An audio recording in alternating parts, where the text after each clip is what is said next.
sa lipunan, sagot ko kayo, kinakadyo sa bato. Maraming salamat! Magandang hapon sa ating lahat! Unang-una, magbibigay-pugay muna ako sa lahat ng mga kasamahan natin na sumabay ngayon sa rally na ito ngayong hapon na tinatawag natin ng Ayusin Natin ang Pilipinas Rally. Unang-una, tawagin ko muna itong mga taong ito, kagaya ninyo. Sila ay andito dahil sa kanilang pagmamahal kay Pastor Apollo Kibuloy, dahil sa kanilang pagmamahal kay Pangulong Rodrigo Duterte, dahil sa kanilang pagmamahal kay Vice President Inday Sara Duterte, dahil sa kanilang pagmamahal sa buong senatorial slate ng PDP Laban. Itong mga tao na ito, wala itong tinatanggap na ayuda, ha? Hindi ito hinahakot. Yes! Walang akap, walang AX, walang tupad, pero merong pangarap na gaganda ang kinabukasan ng Pilipinas. Unahin natin tawagin ang ating mga kababayan sa Baguio. Kumusta kayo dyan? Hindi ko nahahabaan yung aking pananalita. Basta ako, gusto ko lang talagang siguruhin natin. Alam nyo, kagaya sa nangyari ngayon, no? Andyan yung ating mga kababayan kahit walang ayuda. Anong ibig sabihin yan? Isabay pa natin yung mga survey na nagsipaglabasan ngayon na nakikita natin na lahat kami sa PDP Laban ay pasok sa survey. Yan ang totoong survey. Yes! Yan ang totoong survey.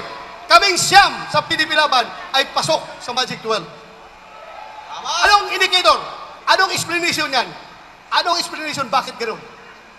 Yun ang sinasabi natin na protest vote ng mga taong nasasaktan, ng mga taong naiinis, at mga taong galit sa ginagawa ng kasalukuyang kapangyarihan. Tama! Yan, mga tao niyan, tahimik lang yan. Pero pinapakita nila yung kanilang saloobin pagdating sa eleksyon.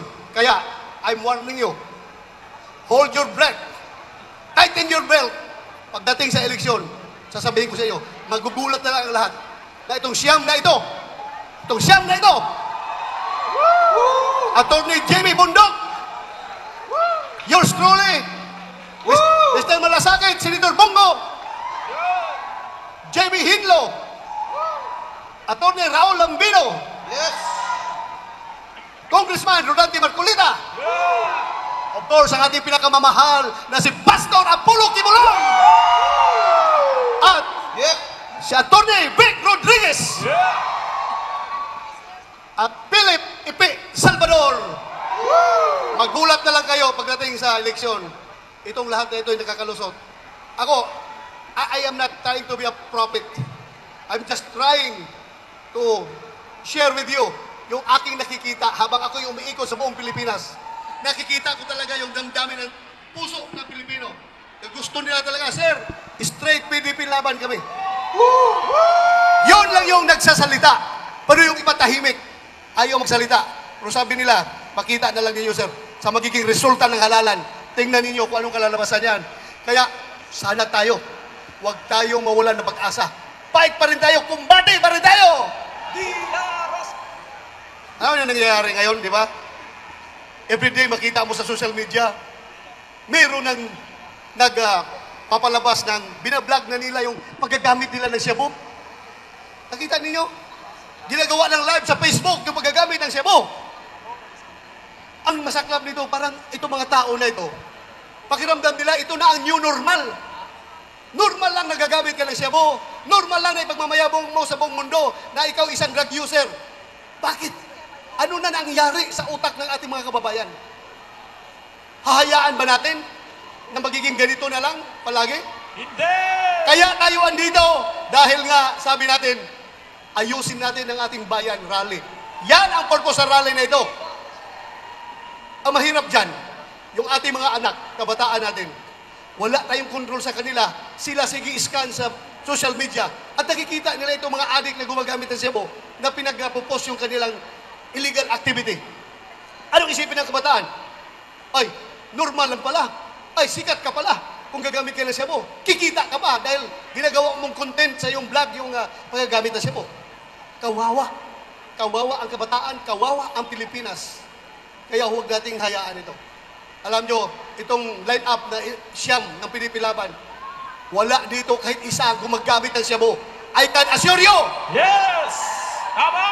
Ako'y magpapabitay kung mayroong isa dito na gumagamit ng Cebu o kahit anong klaseng drugs.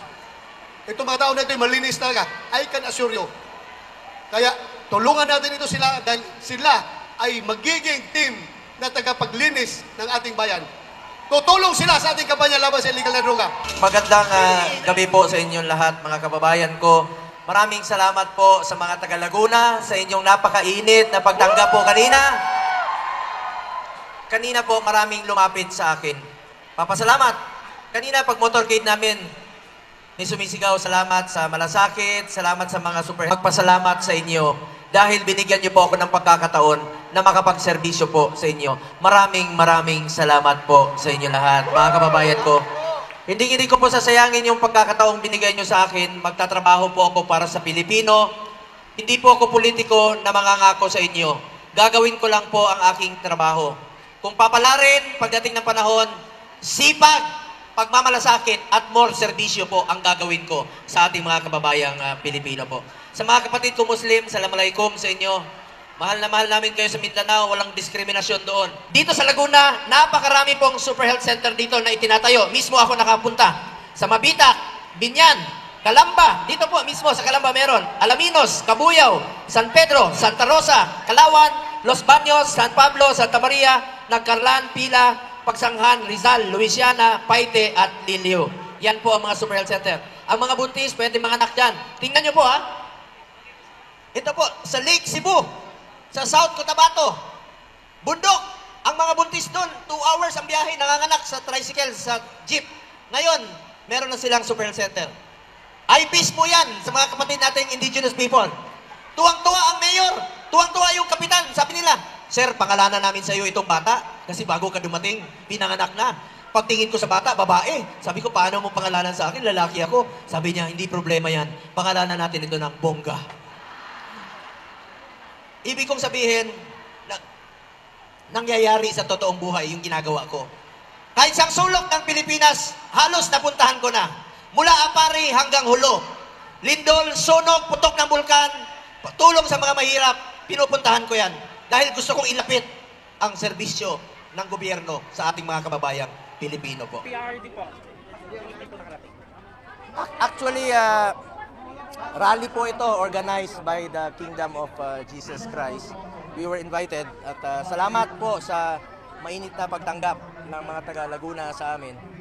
At ako naman po, nagre-report lang po ako sa mga kababayan natin sa Laguna. Parati naman po ako dito tuwing sunog, baha o lindol sa Batangas bilang adopted son ng Calabarzon. Ay parati po ako dito, eleksyon o hindi eleksyon. Unang araw pa lang po ng aking termino. Nandito na po ako sa Laguna para tumulong iba't ibang programa, Malasakit Center, Super Health Center, at ito pong Specialty Center. Ninyo sa inilabas na po na timeline para sa impeachment trial. Kami naman ba kayo sa timeline na binigay? Ayoko pong magkomento. Nirerespeto natin ang desisyon ng leadership, no? Pat kung pag-usapan yung impeachment, ayoko pong magkomento diyan. Dapat po we were advised by our leader, that by the leadership na not to comment dahil magiging impartial kami kasi once we convene as impeachment court, magiging judge na po kami, magiging juror na po kami. Antayin na lang po natin ano yung desisyon ng leadership ni Senate President Jesus Todero. Basta handa kami sa aming trabaho. At ano naman yan, based on evidence yan. Kung walang ebidensya, di wala. So, importante dyan yung ebidensya. Kung walang ebidensya, dapat wala na. Importante rito, sumunod tayo sa proseso. Sumunod tayo sa proseso. Ano yung nandiyan dyan sa Constitution. At kailan kami dapat mag-convene, nire-respeto. Once we convene, we are ready. Since yung nilagay na timeline, June 2, incumbent senator kami noon, we are ready by that